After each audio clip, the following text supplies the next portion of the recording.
Hey podcast, just before we get you to this episode, I wanted to invite you to join us at pageantlaunch.com.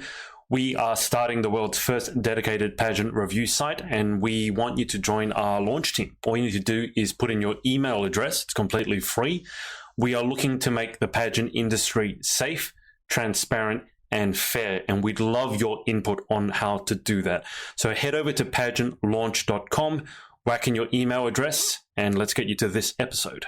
I am Mattea Henderson, Miss Earth Canada 2019, and this is my interview with the Pageant Project.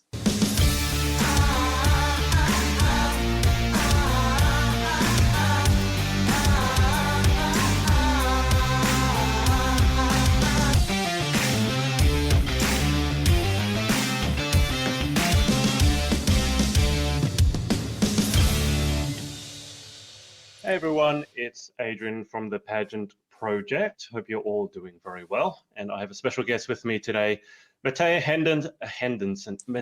Henderson, already screwing up names, Miss Earth Canada 2019. Mattea, welcome to the show. Sorry for butchering your name. Honestly, it's the fact you got my last name wrong and not my first name wrong that I am very honored about. But thank you so much for having me. Well, that's my pleasure. How do people normally butcher your first name? I've gotten It's not that long. Mattea, I've gotten Mattea. People ask me, do you have a silent J in your name or a Y? So the fact you got my first name right. Silent J? I don't know. It's a thing. It's a thing. I've just left it and I said, no, it's my name. Okay, I mean, I've been watching a lot of your things and a lot of your other interviews. So I did originally think that your name was Mattea, and then I saw it was Mattea. And I'm very scrupulous about insisting that I get people's names right. So I practiced, obviously, but I didn't practice your surname and screwed that up. It's so there's fine. a lesson. It's totally normal. There's a lesson to be learned from there. Now you're over in Canada. I have interviewed a few Canadian queens before, but certainly not many. So why don't you start with telling us whereabouts in Canada you are and a little bit about it? Yeah, for sure. So I was actually raised just outside of Toronto, which is about a 6-hour flight from where I am right now in Calgary, Alberta. So if you're well versed with American geography, I'm pretty much, okay, never mind. I'm about 2-hour flight from Vancouver, so I'm right about 2 hours driving from the Rocky Mountains. So I live right on the break in the middle of Canada between the prairies and the mountains, and it is gorgeous. But we do get really bad snow, so it started snowing. We had snow last week, which I was not okay with. And it snows for about 8 months of the year, so it's not great. When you say you're not okay with it, there are many reasons one could not be okay with snow. Coming from Australia, every time I see snow, I get excited, but you're not okay with it. So when it snows here, where specifically I am in Canada, we get really strong Arctic flows of air. So it gets really, really, really cold, and it can go from anywhere from minus 20 degrees Celsius to minus 45 degrees Celsius where I am. Oh, that's why I'm not okay. Okay. Minus 45. That's dangerous level, right? I mean, if you go out there and you're not prepared, that would be properly dangerous. It is. We are very much well versed as children in our education systems. You wear your mittens and your toque, which is a beanie, I guess most people call it. Yeah. Winter jackets, fuzzy socks. You always have a cup of tea or a cup of coffee in a thermos. You have emergency kits in your cars in case you break down on the highway and it's too cold. So we're very well educated to not get stuck in the snow. Let's all go to Canada, she says. I mean, Chelsea Cameron Horner here has said, hi, Mattea. And I think Chelsea is over in Canada as well. When I had been to Canada once before, because that's where my girlfriend at the time was. And we went to somewhere that was quite cold, but not minus 45.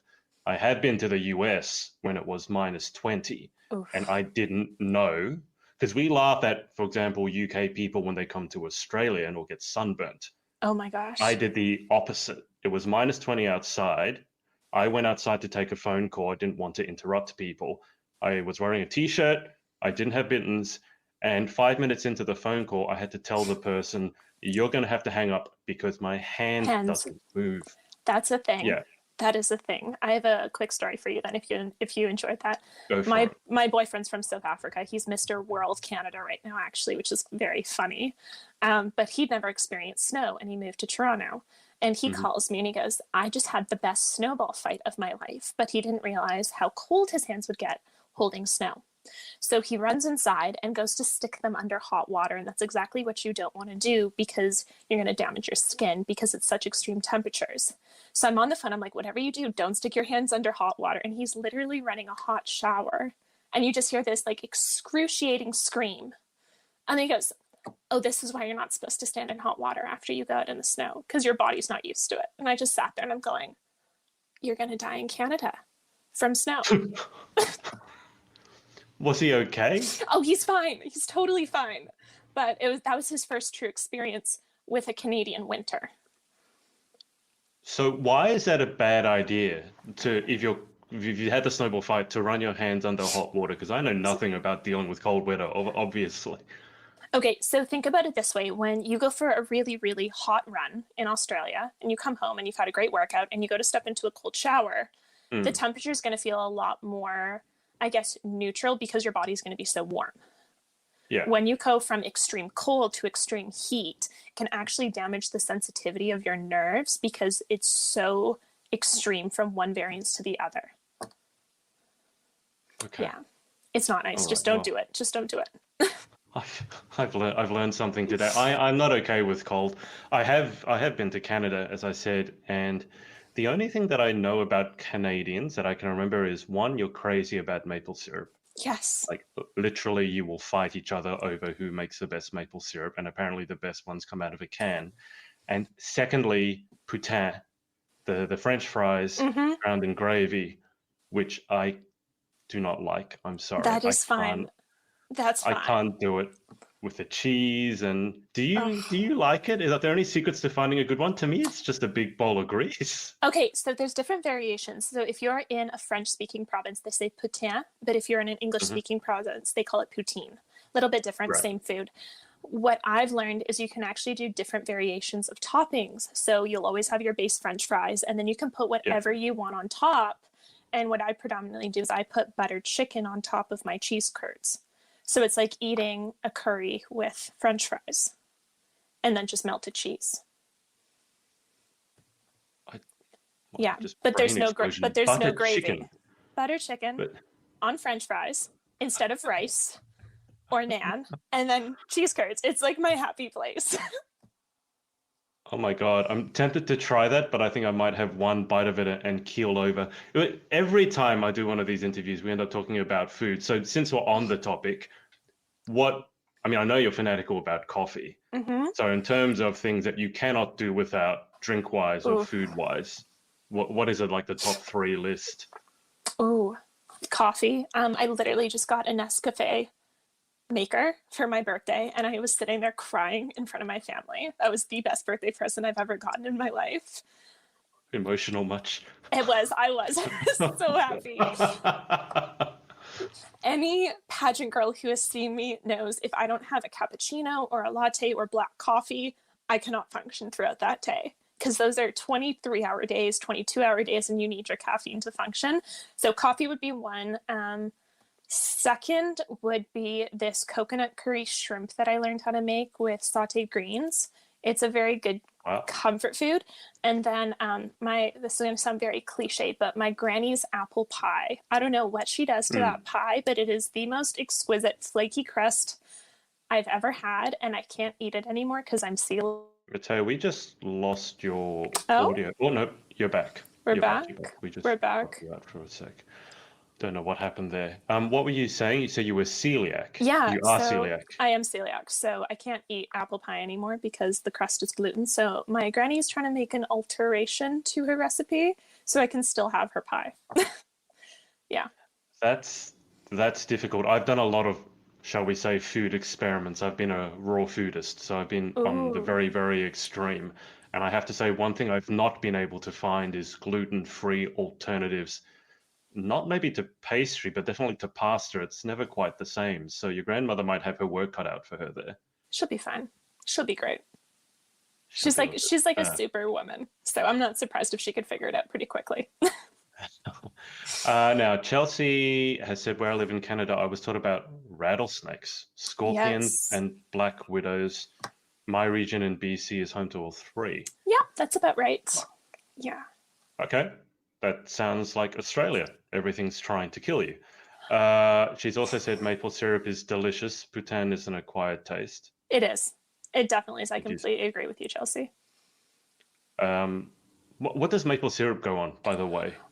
So I actually tapped our maple tree as a kid. So I actually made my own maple syrup with my family. I am one of those Canadians. It is a problem. But predominantly you can put it on pancakes, waffles. You can even dip your bacon in it. It's really nice. This is the one that I've heard and I don't understand. The bacon in maple syrup. It's a thing. I put maple syrup in my tea or my coffee as a sweetener if I don't want to use sugar, white refined sugar. Just because it's a lot. That makes sense. It'd be healthier. You can also use it as a substitute for baking sometimes. You can put it over fruit, put your fruit in the fridge, and it'll create like a really nice, I guess, fruity, mapley syrup. And then I'll have that with some ice cream, or I'll just literally go outside and pour maple syrup in the snow and roll it up, and it's like toffee. That's really fun as a kid to do. Yeah.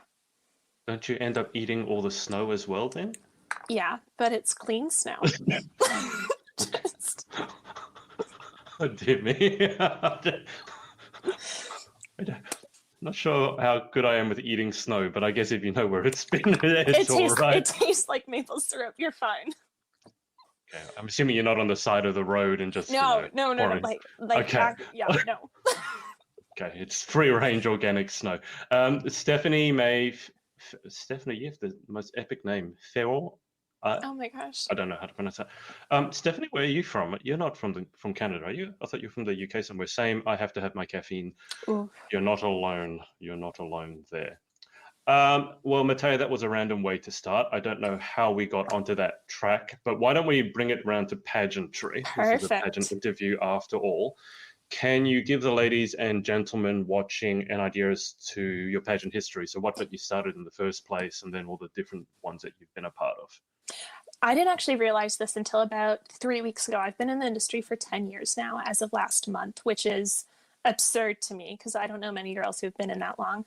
I originally started by walking into my agency at the time, and my agent, imagine, have you seen The Incredibles with like little Edna?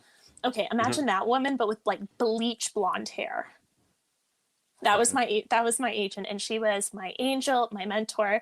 She runs across the room and she goes, "Oh my gosh, you look like a Miss Universe." And I'm going, "Hi, I'm Mattea. Nice to meet you." I had no makeup, hair just like this, black t-shirt and dark wash jeans and flats with my mom. And she goes, "You should really consider entering our regional competition. It's Miss Teen Calgary. We don't do swimsuit. It's very much interview based. Just give it a go. It'll look good on a modeling application when you go overseas, so the agents can understand you have a good moral integrity and you're not going to do something stupid to jeopardize your contract." So I thought, why not? Let's do it. And I showed up my first day in, I think it was like gray sweatpants, because I had been scrubbing toilets all morning because we were selling our house. And I walked in and all these girls were dressed like this. And I'm going, why am I here? Why am I doing this? It's such a bad idea. And I ended up winning. So the next year I crowned my little sister, actually. So we won back to back, which was an amazing opportunity. A couple years later, I did Michelle Wiswaldy's Miss Teenage Canada, and I made top 20. My roommate actually won, but she decided not to compete internationally, and I was asked to go in her place. So I went to Miss Teen Universe 2014, and I was first runner-up for Canada, and I also won Best in Gown. And then I aged out of the teen category. Like, playing this back in my head, I'm going, this is so many experiences. I'm impressed you can remember it all. I feel like I've had this interview question several times, so it's kind of like second nature. But I ended up going down to America. I competed in International Junior Miss in 2016, which was an amazing organization. I cannot speak more highly of the quality of production as well as the organizers. I was top 15 there, and then I came back home and I did Miss World Canada in 2017, was second runner-up, won the social media award, and was crowned Miss Intercontinental Canada. So I went to Miss Intercontinental in Egypt the following January. And then I decided to do Miss Universe Canada. I didn't place. And I walked off stage and I'm like, everything happens for a reason. I don't know why this happened. I've never not placed. What just happened? But I'm okay. And five days later, I did Miss Earth Canada and I won. And then I was off to the Philippines 3 weeks later for 5 weeks with You Are Beautiful, Susanna, who I think she just passed on her title to the new Miss Earth Australia last week. Yes, Brittany Dixon. Yep. She looks incredible. Oh my goodness. I'm excited to see what she does. I think, there are a lot of people who are excited to see how she does. And I know that she's been competing. I just looked at this last night, actually. She competed in the same system, Miss Earth Australia, for 6 years. Because I think the first time I saw her was 2014. So she's definitely had her eyes set on that system. But if we back up for just a second. So, for example, in Australia, we used to have what was called a power pageant. And the winners of that had 3 titles, basically. So there was Australia's Teen Queen, there was Global, there was Intercontinental. Now, in the UK, they had something similar, but the titles were different. I believe one of them was Grand, one of them was maybe Intercontinental. So in Canada, in terms of the major systems, could you mention that you competed in Miss World and then won the, which one was it, the Intercontinental title? So can you just summarize how the different competitions lead to the different systems? Okay, so things have been a little bit chaotic in the last year, especially with my acquisition of my franchise to a new director. So to give your audience a most recent update, I think that would be make the most sense. Yeah. One organization, so Miss Universe Canada, will send girls to Miss Universe and Miss International. And then sometimes Miss Eco International, but those are predominantly via Miss Universe Canada. Right. Miss World Canada is setting a precedent this year, which is really exciting, and they're going to be crowning Miss World Canada, Supranational, Intercontinental, Grand, and Earth, all on November 7th. Wow. Yeah. That is a lot of title power from one competition. The thing that I personally love is the owner, Michelle Wiswaldy, who I've been working with since 2013, was actually Miss Earth Canada, Miss Intercontinental Canada, and Miss World Canada.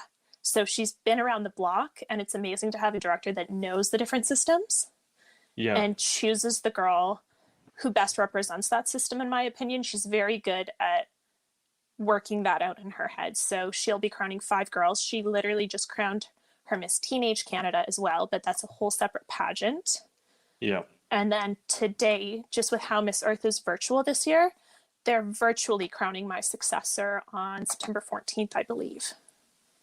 Yeah. So in 3 days' time, 4 days, 3 days' time. Yeah. So contestants were actually just announced 4 hours ago in Canada. So I got some frantic phone calls from girls checking in to go, what is happening? And I'm going, I don't know.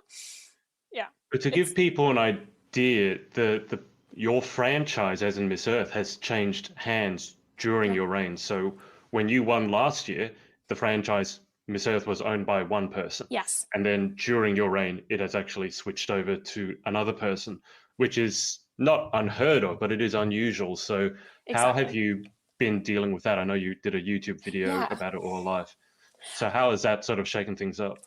Ironically enough, my mantra for 2020 is uncomfortable is the new comfortable. I feel like that's very fitting. Did you pick that before we got Corona? I picked that second week of January.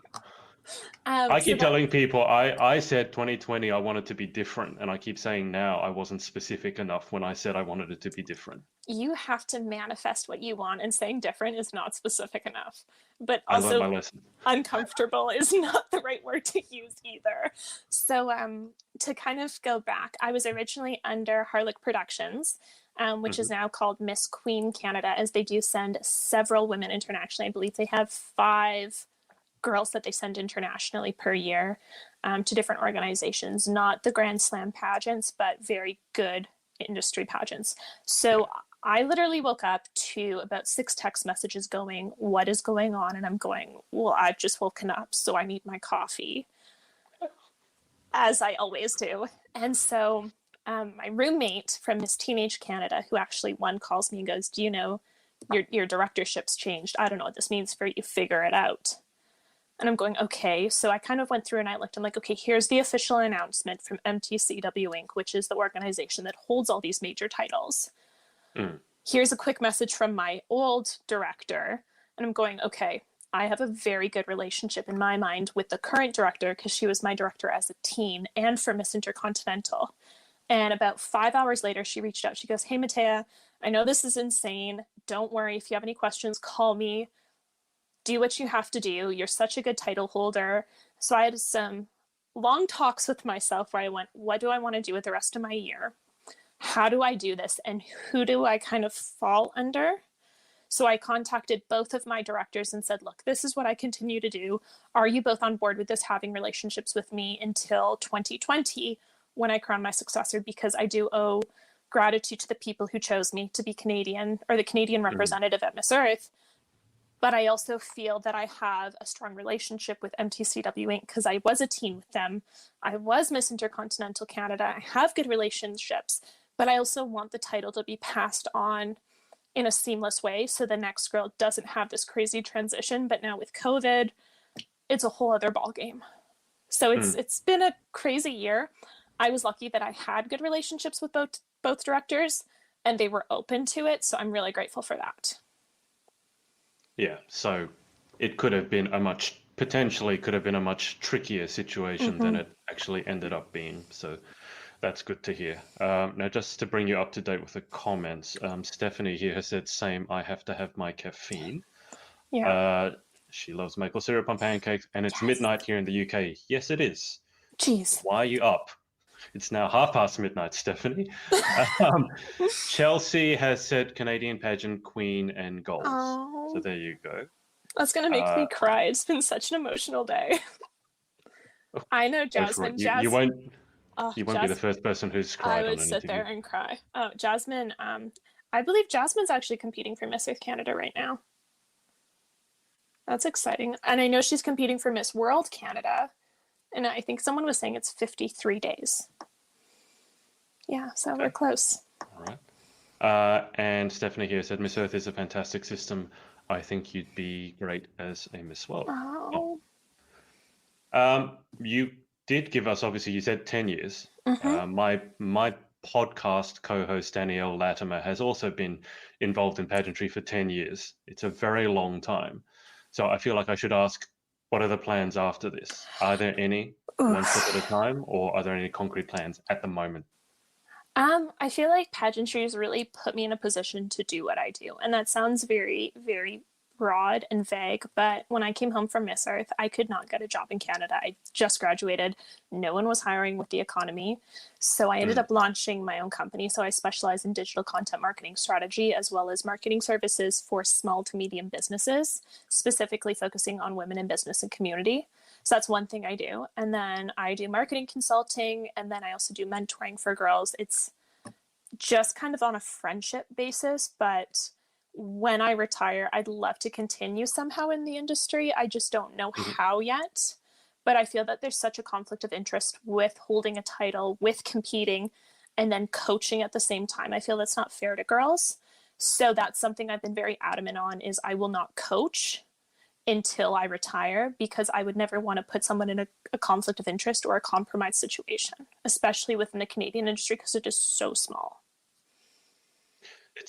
You bring up two things that I wanted to ask you. One is about the Canadian industry and the size of it, but the ethics of coaching, given what you just said, it's not a decision that you seem to have taken lightly, because obviously, at least the way I've seen it, if you're a title holder, then you are automatically in demand as a coach, and you've made that decision to deliberately not do it. So and there are a lot of people who do, and that's their decision as well, meaning a lot of title holders who do coach.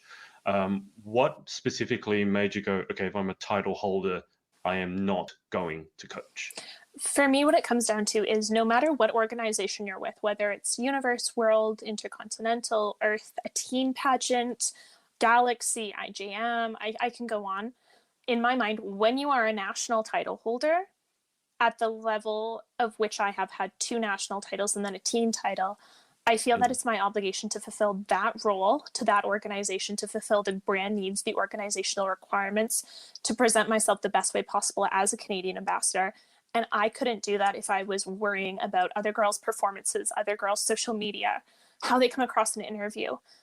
But I also don't want to step on people's toes and skew who they want to be when they see me having a title, because so many girls say imitation is the sincerest form of flattery, especially in pageantry, because everyone tries to style themselves the same and walk the same and speak the same. They're not looking for the same girl. They're looking for the best representation of that brand. And if you're making girls the same way you present yourself, one, that's competition in your own industry if you want to compete again. Two, they should never try to be you, because you're always going to be the best version of yourself and they can't do that. And three, it's a job. It's not just a crown and sash. And we hear that so much, but it's really about fulfilling that term, that contract, those obligations to set the girl up for the next successful year, in my opinion. So as much as I'd love to coach girls, and I do give girls all the advice I can, and I say I am an open book, I will not coach girls until I retire. And I think that makes a lot of sense. I have heard of coaches, speaking to your point, who pretty much, I guess, cookie cutter approach. It's every girl, they want them to say the same. They'll basically bring them in and say this in interview, wear this, do that. And the idea is almost that it's like a production line, that everyone will come out the same. With your pageant experience, how have you differed from that? So obviously you don't advocate for the cookie cutter approach. You advocate for much more being yourself and making it your own. Was it harder for you to do that rather than just take sort of people's advice and say, you should speak like this, you should wear that makeup, you should wear this? It's tricky because you want to listen to experts in the industry. You want to do your research. So when I compete, I listen to every pageant podcast. I listen to past Q&As, no matter what the organization, because those are fair questions that are relevant within some type of context. But for me, my agent and my mentor, who passed actually when I was at an event as Miss Canada, she always told me, Mattea, never compromise your morals, values, or integrity to belittle another woman or to get ahead in life.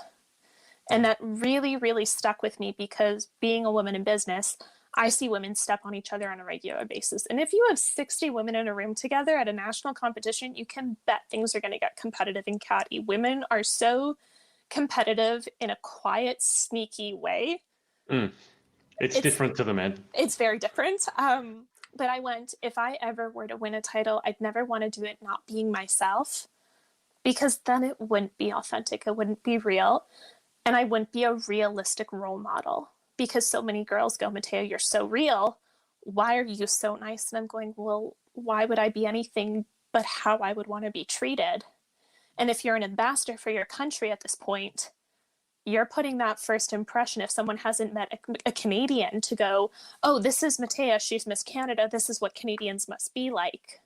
And there's a lot of pressure on that to go, you need to say the right thing and you need to do the right thing, but you also need to know who you are deep down inside to authentically give those answers confidently and go, look, you may not agree with my opinion, but this is the way I've been conditioned in my society, in my culture, to be able to produce the quality of work I do, whether that's representing myself, my country, or something as simple as putting out a social media post. Because if you don't have the integrity to do that, people aren't going to relate to you, and they're going to call you out for it. And there will be social media lashback. But it also hurts your heart. That's the biggest thing. If you're not you, it just hurts you in the long run.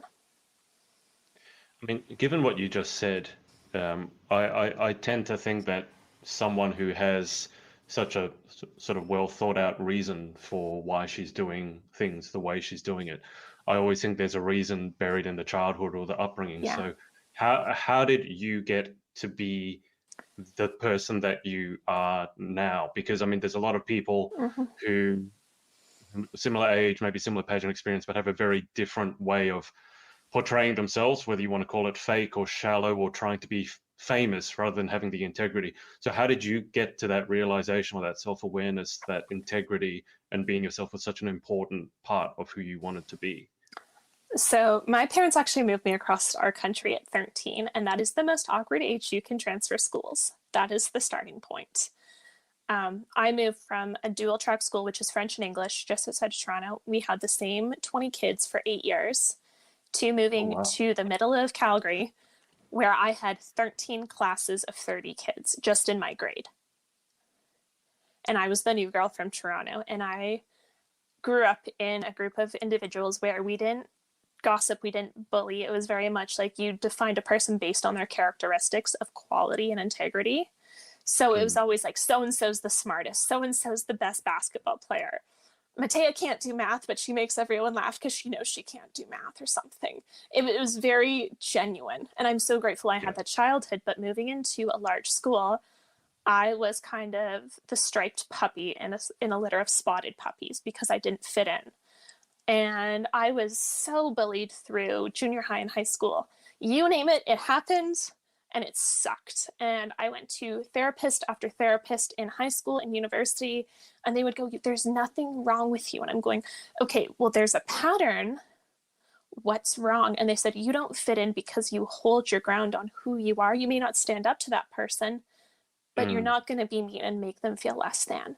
So for me, having that conditioning, I call it, an experience rather than being bullied, I look at it as, I guess, a strength test for character to go, did I bend my morals? Did I bend my will to make someone feel worse than me because they made me feel bad? No. I continue to like preach, and I will say this to every girl in Canada and every person I meet. It takes courage to be kind not only to yourself, but to others, because kindness is free, but it's the most priceless thing you can offer people because it touches them in a way that you can't explain, but they'll carry Mm. that with them no matter what that first engagement is. If you open a door for someone, if you offer to buy someone coffee, those little things make people smile. And having people smile is the best paying it forward system because they will do something nice in return for someone else. And there's nothing that they expect back. It's one thing to open a door for someone. It's one thing. It's a different thing in my mind to show kindness to someone who's bullying you. I mean, it doesn't sound like you had a great time in school. When, which a lot of people do not. I did not like high school myself. When did things sort of turn around for you and become more enjoyable? You know what? Here's the thing, like, girls are girls, and that's not an excuse, but women talk and women can get in their heads. But I made a conscious decision when I was about 22, turning 23, when I was handing over my Miss Intercontinental title. I just come back from Egypt, and I looked at my parents and I went, I want to do something impactful with this title, because so many title holders, they win their national title, and then what? And we Hmm. see it time and time again. And I promised Yeah. myself I would do something meaningful. So one of my sponsors told me I did 74 events in 3 months. And I didn't realize I did that, but That's apparently one I a did. day. But I ended up having to defer a semester of university because my classes weren't available. So I competed internationally. And I said, if I'm going to take a semester off school, because education's so important to me, I want to make Mm. the most of it. And I remember I was at Miss Maritimes, which is our eastern provinces, all on the seaboard. And Hmm. I had the worst clinical migraine, and I was about to do interview with the girls. And I walked up to three women. I said, "Do you know where I can get a cup of coffee? Like, my head's killing me." And they just didn't acknowledge me. And I reverted back to that high school mindset of, oh my gosh, what did I do? I offended someone. I said something wrong. Like, they don't like me. And I went, no, it's okay. Everything happens for a reason. Just keep walking. So I Mm. went back about an hour later and I asked them, like, oh, we didn't know we were allowed to talk to you because you have a national title. And it was kind of at that moment where I went, okay, how do I change this mindset in Canada to go, no matter what hierarchy you're at with like a national, Yeah. provincial, regional, city title, to go, you're still a person. I'm still normal. I will still trip over my feet. I will still be a horrible person in the morning if I don't have a cup of coffee. I will answer my phone 90% of the time, no matter who's calling. But I'm going, how do I change that mentality of the women in pageantry in Canada, but also in a daily lifestyle, to go, she's just a person. Everyone is just a human being, and it doesn't take a lot to treat people with integrity or kindness. So that's really where that switch was, where I Mm. went, I don't have to be embarrassed about my experiences. I don't have to be embarrassed about who I am. It's just the path I'm supposed to take and how I influence people the right way. Why did you think those girls thought that they couldn't speak to you? Where did they get that idea from? I mean, I've certainly heard Yeah, similar things, but that's fairly extreme. it was the most, when you just have a moment that really, really sticks with you and you go, this Mm. doesn't make sense, but there's a bigger purpose for why this happened. Yeah. That was kind of that moment. And I know the girls personally now, and they are the sweetest women ever. But it was very uneasing to go, okay, well, what did I do to create this dynamic? And I may not have created this dynamic, but how can I Mm. how can I change it for the better? Yeah. Yeah. And you also mentioned, I mean, you was it Miss Intercontinental Yeah. back when you were 22, 23. And I know that there are a few title holders in the UK that I know of who are about that age and have dealt with a lot of, let's say, the negative or toxic side of pageantry, whether it's gossip, whether it's people actively engaging against them, and sometimes even coaches. Ooh. Speaking again of coaching and playing favorites, if someone's going through that sort of journey and they feel like everyone's against them for no Mm-hmm. fault of their own, what advice would you give to someone like that? I'd say just know who you are as a person deep down, because that integral part of you where you go, I know I'm kind, or I know I'm smart, or I know I'm great at playing violin or piano, those characteristics are what people see. It doesn't matter who's saying what about you. And the mentality I have, it's not the nicest, is if someone wants to speak about me, good or bad, great. They're wasting their time on me. They're talking about me. That means I've made an impression. Mm, It doesn't you mean got in their head. it doesn't mean I have to be the person who responds, whether it's good or bad. It doesn't mean I have to nurture that thing. But the second I give a reaction to that negativity, it grows the negativity. So instead, just ignore it and just know what your purpose is deep down, because that's what's going to carry you through it. If you continue to nurture that negativity, it will eat you from the inside out. And that is the worst thing you can do. Mm, yeah, agreed. And I think a lot of us have struggled with that during 2020, Mm. especially. Mattea, how competitive are you? There's my Okay. answer. Do you want the truth or a lie?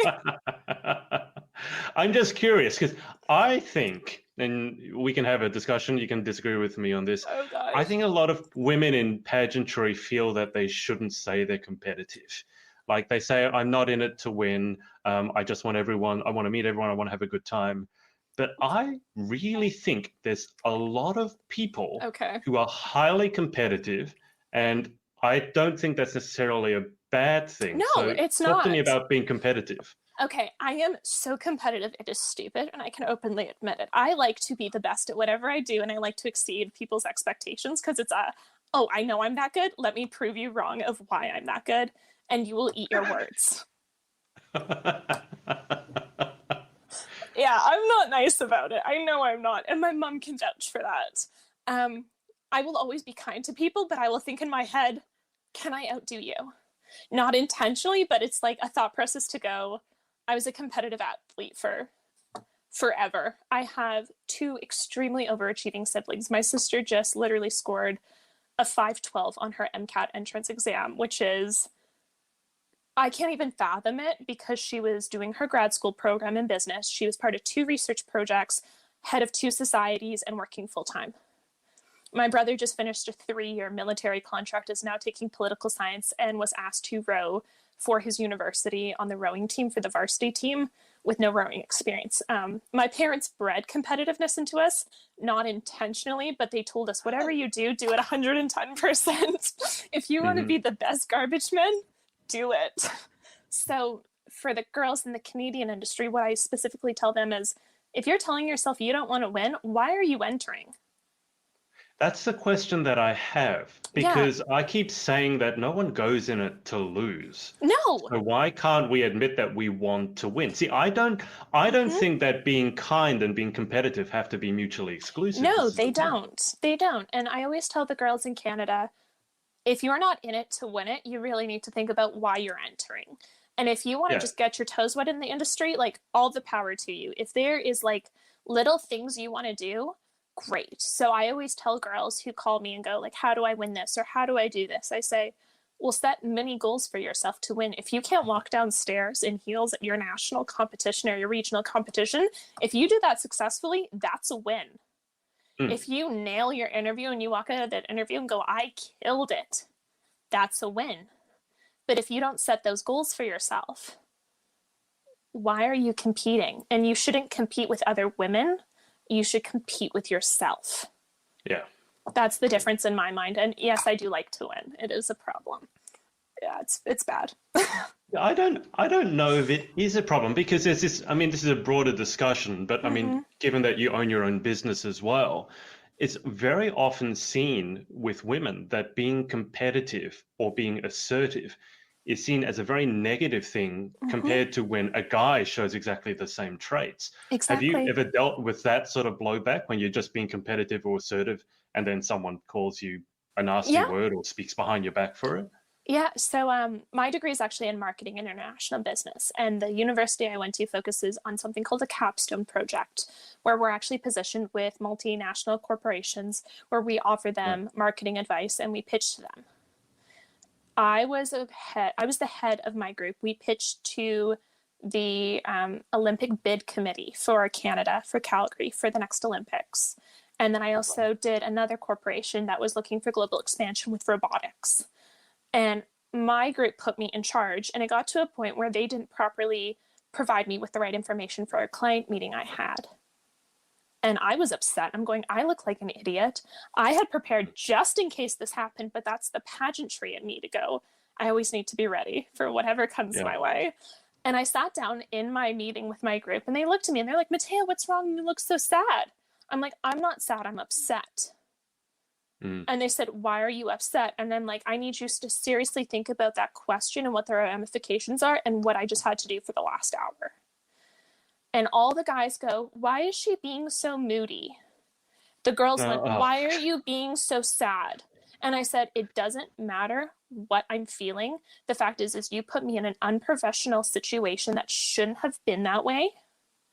The next time any of you put me in this position, I will put you on the call with this client and have them explain why you're on the call. But on top of that, you're legally not allowed to talk to this client, and you will explain why you're in breach of contract to our board of ethics for our university, as well as to the business person, and you will apologize to the CEO of that company for wasting their time.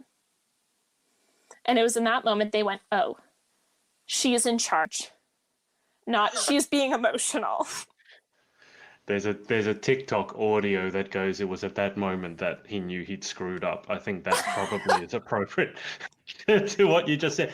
But nothing drives me crazier than when a woman is being assertive, being herself, and someone describes it as being moody. That is the stupidest, most idiotic thing. It's such a complete misread of the situation. Even if it is true, it's not the point. And I mean, as I said, you go into business, I've been in business a long time myself. And this idea that when a woman is asserting herself, or when she's upset, not sad, but she's angry that something hasn't been handled properly, that, she's moody, or it must be her time of the month, or she just needs to chill out. Oh, that's the line. That was the line. They're like, do you need to go for a walk for coffee? And I said, no, I needed you to properly prepare my notes for this meeting, which I did just in case to cover you. But yeah, I'd love a cup of coffee. You can go get me one. It was not a good moment. I was so mad. Oh. How tall are you? 5'7.5". I'm tiny. Like in pageant standards, I'm tiny. In real life standards, I'm normal. I was going to say, but at that point in time, you probably came across as about 7 foot tall. I hope so. Was it fun? Was it a little bit fun to put them in their place? I was really upset because the purpose of what the client was doing was so impressive. And I knew that my group may not be able to prepare me the way I know that I can prepare myself, but I'm going, this is a team exercise. Just like pageantry, in my opinion, pageantry is a team exercise. But I made sure that their reputations weren't damaged. I looked a little ignorant in that moment, and I apologized. And I can fess up and go, look, I'm sorry, this was mishandled. I will address it, because they don't need to do that. I never want to put someone in their place because that's not my purpose. But if I can make them have a situation to educate themselves, to go, you know what, it's a good thing this is university and this isn't a real world, or else I'd be fired. And to have that in a safe environment, I'd rather do that than being the person to fire someone. It's interesting to me that, because you brought up the idea of team and, teamwork in universities and in sport. I know that you've played soccer. Yeah.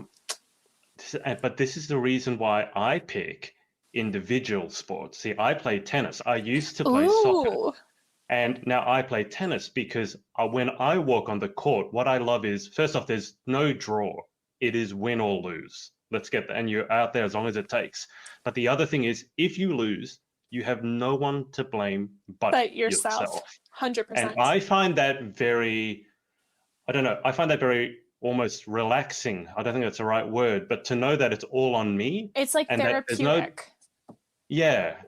Whereas team sports, the issue I always had with it, and teamwork in universities, I was always the one covering everyone else just in case they couldn't do it, because experience had taught me someone won't be able to do it. And I don't know if you felt the same thing, but this is why I've gravitated towards things that are more individualistic and relying on myself and going into business for myself, because I prefer to rely on myself and know that if something goes wrong, it's me. Whereas I found it very difficult to rely on other people. I think it comes down to that whole balancing act. As much as I would love to say I'm an individual competitor, I know my quality of work. I know I can perform, but if I'm put in an environment where I have to be on a team, I think it teaches you so much more of what you can add to the team and really allow individuals' weaknesses to be covered by your strengths and vice versa. That's really what I got out of sport growing up. Yeah. And especially with university, it's university, you have to get the grade. And if someone doesn't do the work, that's not my problem. They can explain it to the professor. But if it impacts my grade, I have no issues. That's what happened. I have no issues sitting down with a professor and going, look, here's my quality of work. Here's my portion of the assignment. Please grade it based on a percentage weight of what I accomplished for the total amount of the project. That's what I was allowed to do at my university. So I was very lucky with that because it was a small university in Canada.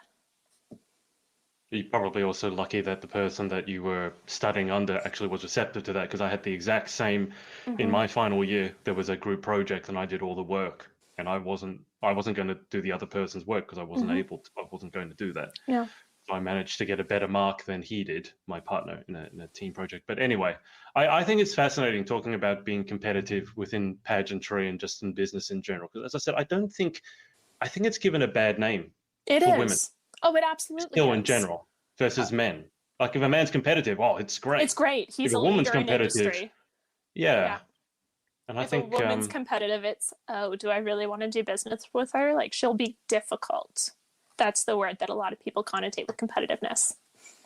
That drives me crazy. Anyway, some of the comments here. Amber said it was 53 days, 23 hours ago for me in the Netherlands, so almost 52 days. That was one of the pageants that's coming up. I can't remember which one.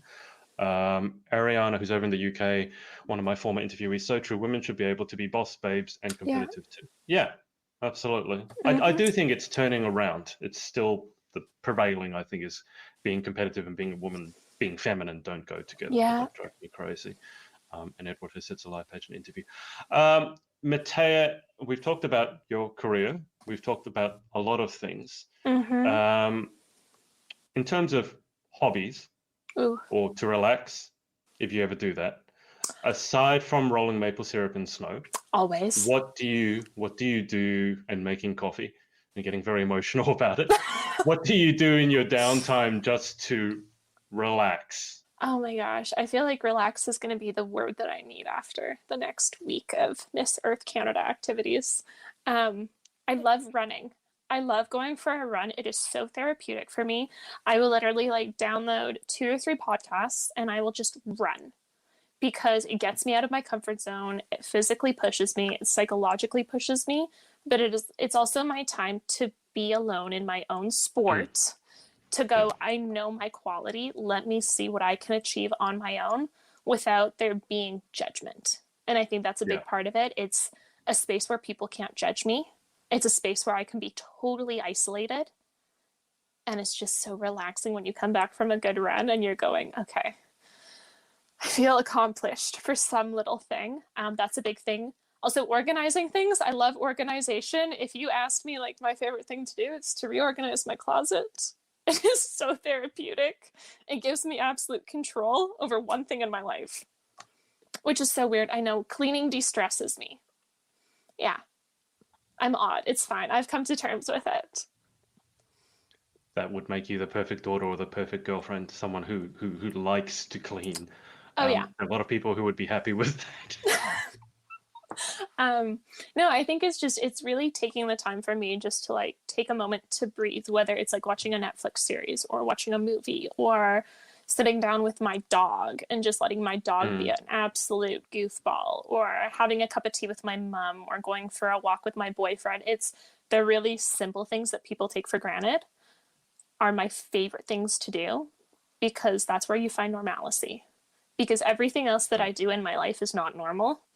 And the time that I spend with myself running or with my family is the most normal thing I can do. Do you find it difficult? Like, do you feel like you have to schedule that time into your schedule? Do you see that giant pink book? Oh, Like, that one. Yes. That's my Yeah. day planner. I schedule everything. It's really bad. Yeah. I'm impressed you actually use a paper, like a hardback one. I would have thought you'd been all digital. Nope.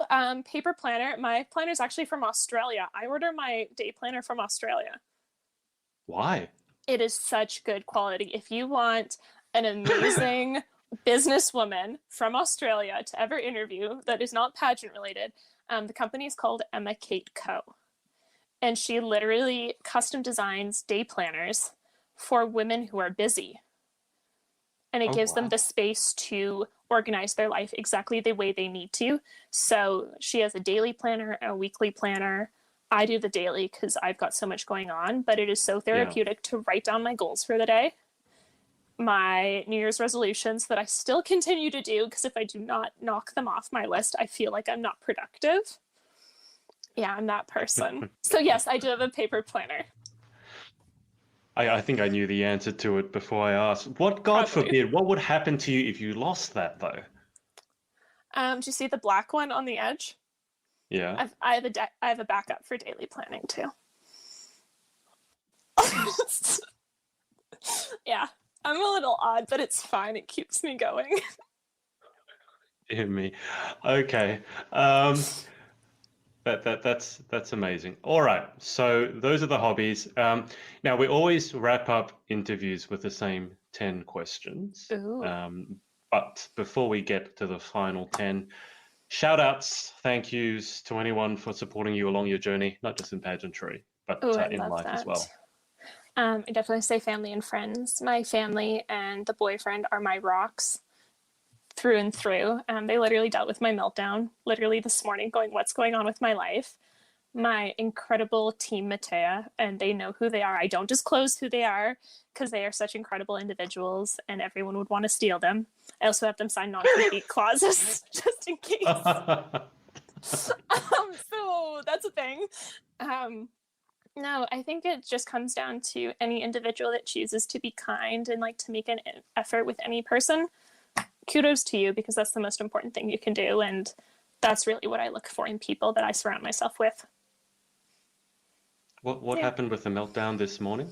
Oh, I didn't know the contestants were being released for Miss Earth Canada.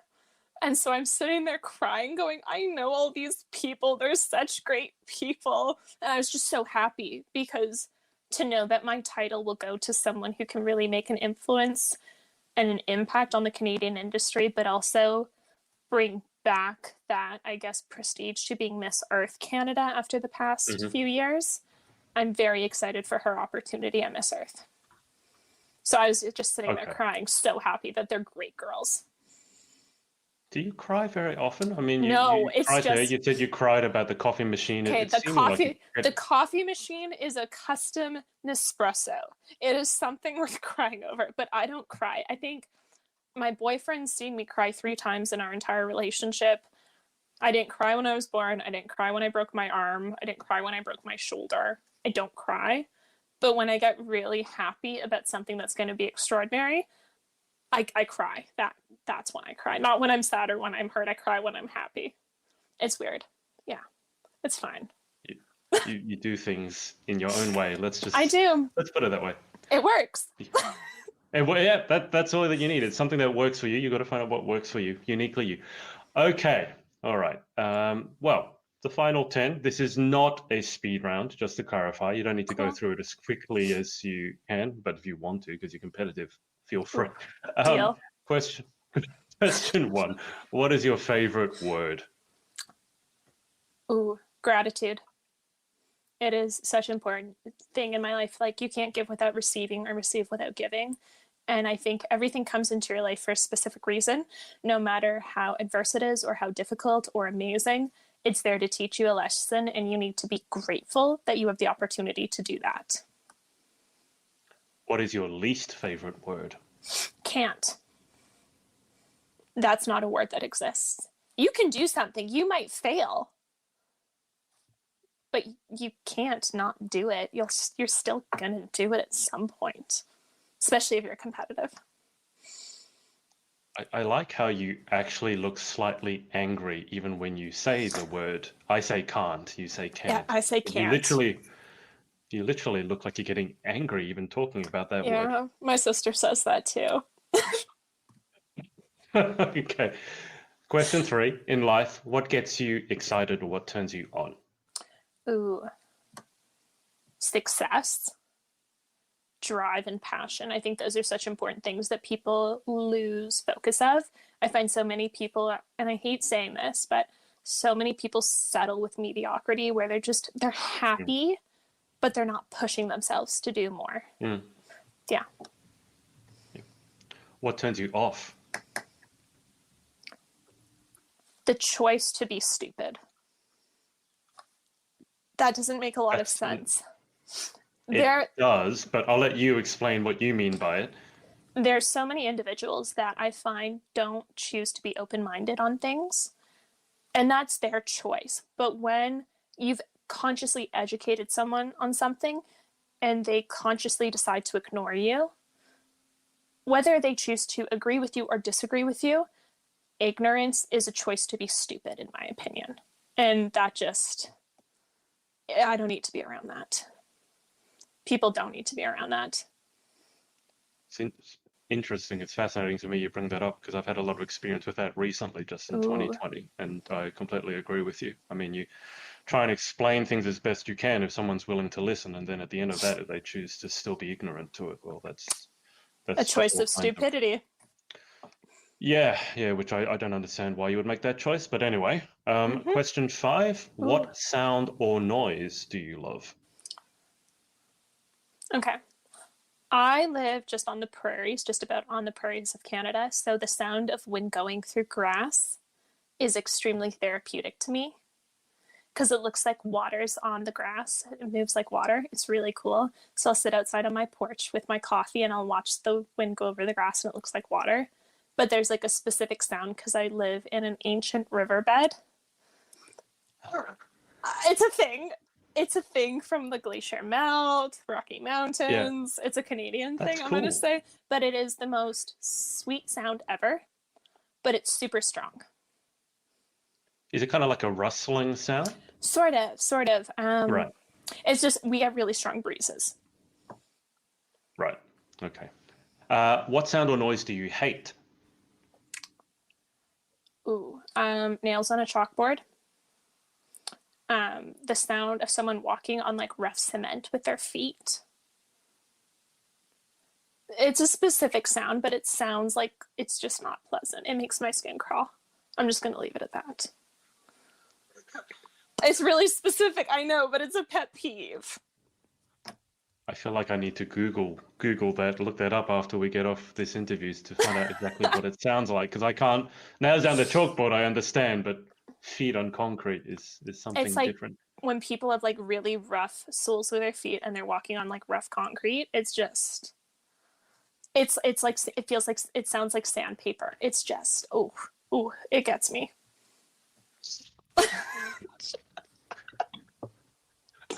I really hope you're entertained by this interview. I'm telling you, I am. I definitely have to look that up because I don't quite understand it. So now I'm fascinated by it. Let's move on so you don't need to talk about it anymore. Thank you.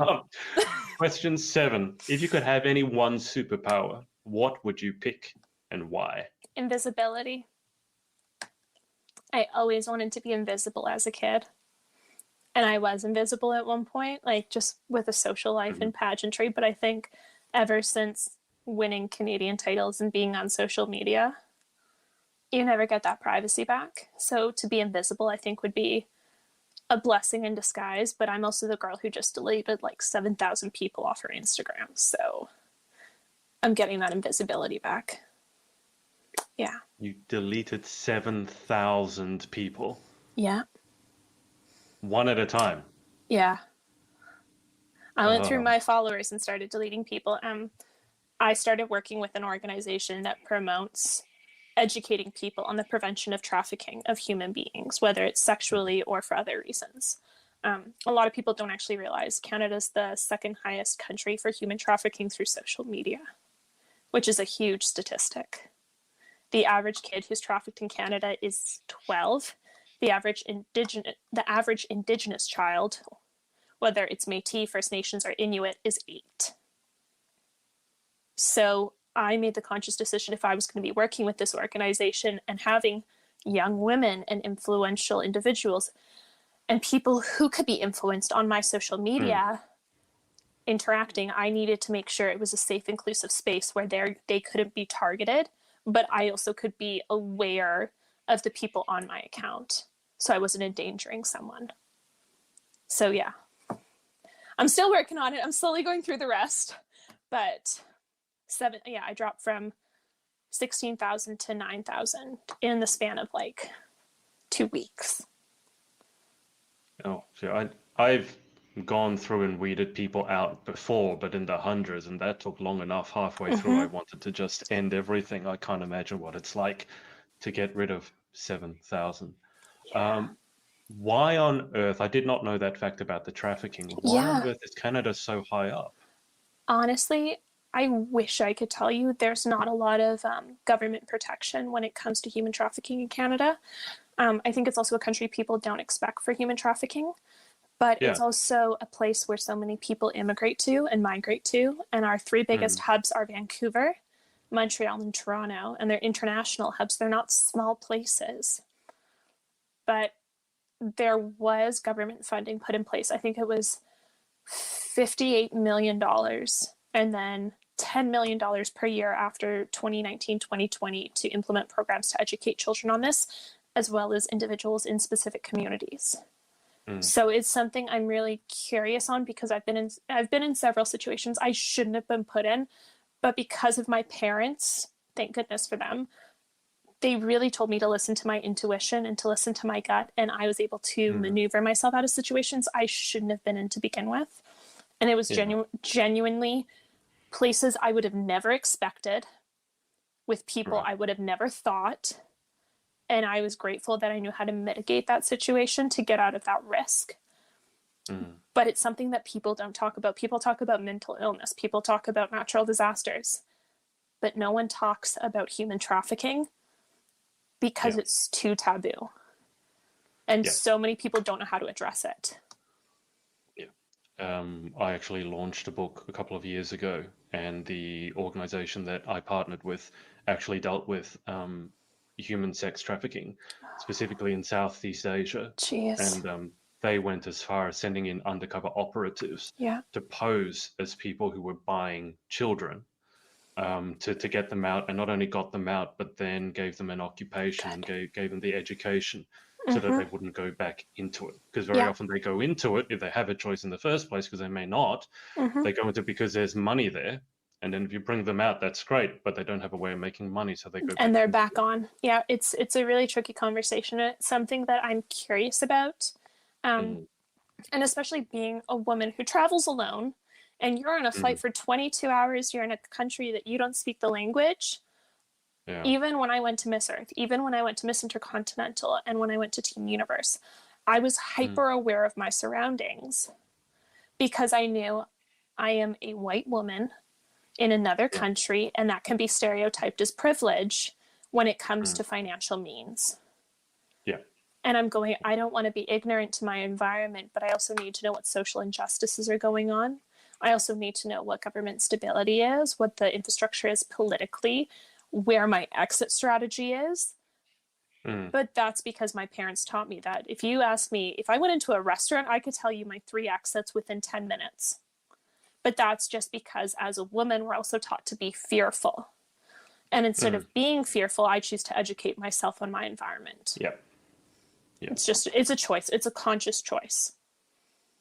Oh, absolutely. I think it's an intelligent choice. And I think it's unfortunately a choice that needs to be made in the current society that we're in. Hopefully one day people don't need to make a choice like that. Question 8. What job or occupation other than your own would you most like to attempt? Ooh. I've never been asked this, like ever. Someone told me I'd make a really good politician. I would love to be like a leader of a country. I think that would be super cool. I don't know if it would go well for the other politicians, but Why not? Why not? it's not that I'm not afraid to stand my ground, but if someone's going to say something that's out of line, I have no issue putting them back in line. That's as it should be. Politicians. I think it's something they should learn to do. Yeah. Our politicians have come into the limelight a lot recently, and young people are a lot more interested in politics now than they were before, and I think that's a very, very good thing. And we do need more female representation in politics in general. I actually think Canada might be leading the way in that. I know Justin Trudeau put in policy that there has to be some type of minority-driven agenda when it comes to like our House of Commons, when it comes to his group of individuals. But, and this is going to be my little spiel, and you will laugh at me probably. I don't think men and women are equal. I think men and women are given different strengths and weaknesses based on our characteristics. And I think there should be equal opportunity, but then your strengths and weaknesses determine the person best suited for that job, whether it's a man or a woman or, I don't know, like a purple elephant. If there's someone best suited for that, they should have the position. You're looking at, is there a purple elephant somewhere in your room that just popped in your head or something? No. That was very random. Exactly, but that's kind of the whole message. Is it doesn't matter who that random individual is, as long as they're the best candidate for that job, whether it's a doctor, a lawyer, a garbage man, a plumber, a politician, it should be the best person for the job, not for the person that society deems to best fit the agenda. Yeah. No, I absolutely agree with you. This is a subject that I've looked a lot into, and the idea of equality of opportunity is very important, but it's different to equality of outcome. So equality of outcome is politicians are 50% male, 50% female. I don't agree with that at all. Nope. But equality of opportunity, 100%. I absolutely agree with. And I think people need to understand the difference between those two. It's a huge difference. If everyone was equal, well, that would be pretty boring in my opinion. But I think it's also those differences that make us such strong people in our industries. Absolutely, yeah.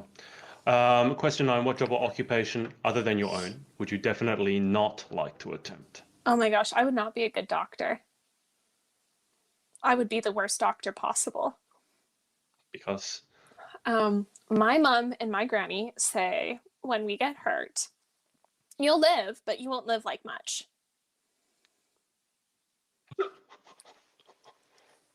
I've also Why? If you're that kid who scrapes his knee or like breaks an arm or a leg, you're gonna be fine. You're gonna be fine. Just don't complain after the fact it's happened. Get over it. Get up and keep moving. My mom's line is, "Well, just do it. Get over it. Figure it out." But my mom's a very strong woman, so when I broke my shoulder as a kid, it was on Mother's Day, and she sat me downstairs with a bag of peas watching Disney movies at 6 years old, and we went to school the next day. And I'm like trying to like lift my arm on the chair. And she goes, oh, maybe she did break her arm. Mm. I would You not be see, I wouldn't be a sympathetic doctor. I'd be like, oh, you scraped you your leg? Great. Put a Band-Aid on it. you say that you wouldn't make a good doctor, but my mum sounds very similar to your mum. Very strong woman, and she is a doctor, and she often gives Ooh. patients, particularly the older ones, where they always kind of want to complain because they want to Yeah. get attention, and she won't play any part into it, and she tells them things that they really are not accustomed to hearing. Ooh. And she's a doctor. She's been a doctor for many, many years, and it's hilarious when I hear the stories coming out the other end, the thing that she's told some of these Ooh. patients. I Yeah. just, I've had such bad experiences with doctors in Canada when it comes to my celiac. I got diagnosed twice, and then I got misdiagnosed. So I've Hmm. been fighting with the Canadian medical system since I was 16. And it got to a point where I was so sick. I went to Miss Earth and they were feeding me gluten, and I told them I was celiac and there was nothing they could do. Hmm.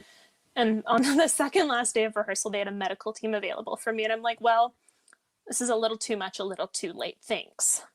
But I'm now poisoned with gluten for the last 5 weeks.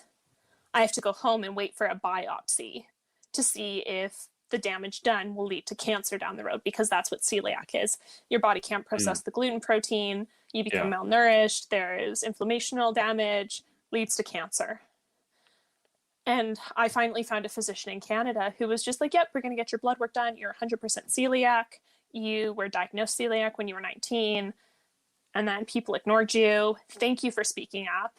And just seeing how she handled it versus every other doctor, I wouldn't be a good doctor in Canada just because I don't think I'd follow the system the Hmm. way that I was supposed Yeah. to. My sister will be Yeah. an incredible physician. I would suck 100%. Yeah. Yeah. I can't believe they got you a medical team. It's like, if you wouldn't it just be easier to get you the proper food than get a medical team? Surely would have been cheaper as well. So you're going to love this, my beautiful Miss Earth Australia, Susanna. Her mom's Filipina. So she would have her aunt's family and her cousins bring me additional food if I wasn't fed properly. But I got to a point where I was so malnourished from not being fed that I just had to eat food to survive. And I dealt with the ramifications coming home. And it was geez. I came home November, December, January, February, March, April, May, June. It was an 8-month process. Wow. Yeah. So, Oh fun fact dear. for your pageant fans, make sure you bring snacks if you have food allergies or Yeah, intolerances well, or the last diseases. the last thing you need when you're at an international pageant is to not be able to eat. That is not a good position to I be in. brought 7 pounds of snacks just in case, and I went through it because we were there for 5 weeks. So, Oh dear me. girls, pack Okay. your snacks. Yeah. Final question. Yes. If heaven exists, what would you like to hear God say when you arrive at the pearly gates? Ooh. You still have more lessons to learn. I think that'd be so important. I think for me, spirituality and religion are such important facets of my life, but I think we choose the path we're supposed to take based on his guidance to Mm. learn lessons our souls are meant to learn. So I think multiple lives are absolutely a thing because it's always a possibility, but I think the work you do in this life are to teach you certain lessons or to influence certain people to learn certain lessons and have a bigger effect. It's kind of like that raindrop butterfly effect where your actions influence others. I think there's so many lessons to learn, and each life is a specific lesson. Yep, I Yeah. agree with that. Okay, Cool. well, that's about it, Mattea. Thank you so much for your time. Well, thank you for having me. This has been like the highlight of my day. That's probably not hard given how emotional your day has been, but I appreciate the compliment. It's honestly been a really good day. I got my contracts. I know who the girls competing are going to be. I got to do this awesome interview with you. It's been a good day, minus like the one moment of crying where like my family just went, she's broken. But it's been a really good day. I'll keep you on the line for just a Yeah. second, Mattea, whilst I hang up with the audience. But thanks everyone for watching, whether it's live or on the replay, and submitting your questions. And we will speak to you next time. What's up, guys? It's Adrian again. Hope you enjoyed this episode. Remember to head over to pageantlaunch.com. Join our launch team for our review site. It's super important to all of us to make sure that the industry is safe, transparent, and fair. So head over to pageantlaunch.com, write in your email address, and we'll speak to you next time.